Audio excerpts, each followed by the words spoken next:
ಕುಟುಂಬದ ಎರಡನೇ innings politics ಯಾಕಂದ್ರೆ ಶ್ರೀಕಂಠದತ್ತ ಸರ್ ಇದು ಎರಡನೇದಾಗಿ ಅವತ್ತು ಇವತ್ತು ಭಾಳ ಡಿಫ್ರೆನ್ಸ್ ಇದೆ. ಏನ್ ತಪ್ಪು ಅನಿಸ್ತಾ ಇದೆ? ಯಾಕಂದ್ರೆ ಈ ಸತಿ ನೀವು ಜೆಡಿಎಸ್ ಕೂಡ ಜೊತೆ ತಗೊಂಡೋಗ್ಬೇಕಾಗಿದೆ.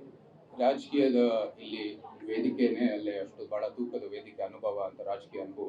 ಅವರೆಲ್ಲರ ಸಲಹೆ ಮತ್ತು ಸಹಕಾರದೊಂದಿಗೆ ಆ ಎಲ್ಲ ರಾಜಕೀಯ ಪ್ರಶ್ನೆಗಳನ್ನು ನಾವು ಪರಿಹರಿಸ್ತಾ ಮುಂದುವರಿತೀವಿ. ಅದೆಲ್ಲನೂ ರಾಜಕೀಯ ಮಾಡೋದು ಅನುಭವಗಳನ್ನು ಇಲ್ಲಿರುವ ಎಲ್ಲ ಅನುಭವವನ್ನು ನಾವು ಮುಂದುವರಿತೀವಿ.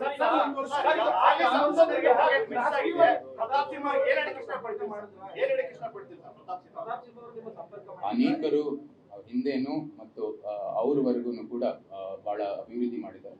ಅವರ ಈ ಟರ್ಮಲ್ಲೂ ಕೂಡ ಅವರನ್ನು ಕೂಡ ನಿಮ್ಗೆ ಎಲ್ಲರಿಗೂ ಗೊತ್ತಿದ್ದಾರೆ. ನಿಮ್ಮ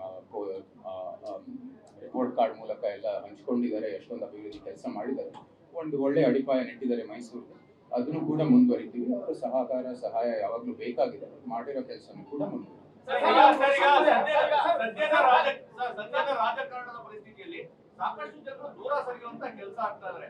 ಅಂತ ಕಾಲಘಟ್ಟದಲ್ಲಿ ತಾವು ಒಳಗಡೆ ಹೋಗ್ತಾ ಇದೀರಾ, ನಮ್ ಕಾನ್ಫಿಡೆನ್ಸ್ ಇದೆ ಯಶಸ್ವಿ ಆಗ್ತೀರಾ ಅಂತೇಳಿ. ಯಾಕಂದ್ರೆ ಈ ಕಾಲಘಟ್ಟದಲ್ಲಿ ಸಾಕಷ್ಟು ಜನ ನಮ್ಗೆ ರಾಜಕೀಯ ಸವಾಸನೆ ಬೇಡ ಅಂತೇಳಿ ದೂರ ಸರಿಯುವಂತ ಕಾಲಘಟ್ಟ ಆಯ್ತು. ಅದು ಚಾಲೆಂಜ್ ಇದೆ ಅಂತ ನಾವು ದೂರ ಹೋಗಕ್ಕಾಗಲ್ಲ. ಯುದ್ಧಕ್ಕಲ್ಲಿ ನಾವು ಸಿದ್ಧರಾಗಿರ್ಬೇಕು ಯಾವಾಗಲೂ.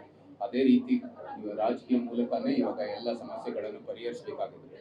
ಅದು ಕಷ್ಟ ಅಂತ ಹೇಳಿ ನಾವು ಭಾಗವಹಿಸಲ್ಲ ಅಂತ ಹೇಳೋದು ನನ್ನ ಪ್ರಕಾರ ತಪ್ಪು. ಕಷ್ಟ ಇದ್ರೂ ಕೂಡ ನಾವು ಅದರಲ್ಲಿ ಆ ಕ್ಷೇತ್ರಕ್ಕೆ ಬಂದು ಎಲ್ಲರ ಜೊತೆಗೆ ತಗೊಂಡು ಒಂದು ಒಗ್ಗಟ್ಟಿನಲ್ಲಿ ಎಲ್ಲ ಹೋಗಿ ನಮ್ಮ ಸಮಸ್ಯೆಗಳನ್ನು ಪರಿಹರಿಸಿ ಅದು ನಿಜವಾದ ಅಭಿವೃದ್ಧಿಯನ್ನು ತರೋದು ನನಗೆ ಸೂಕ್ತ ಅಂತ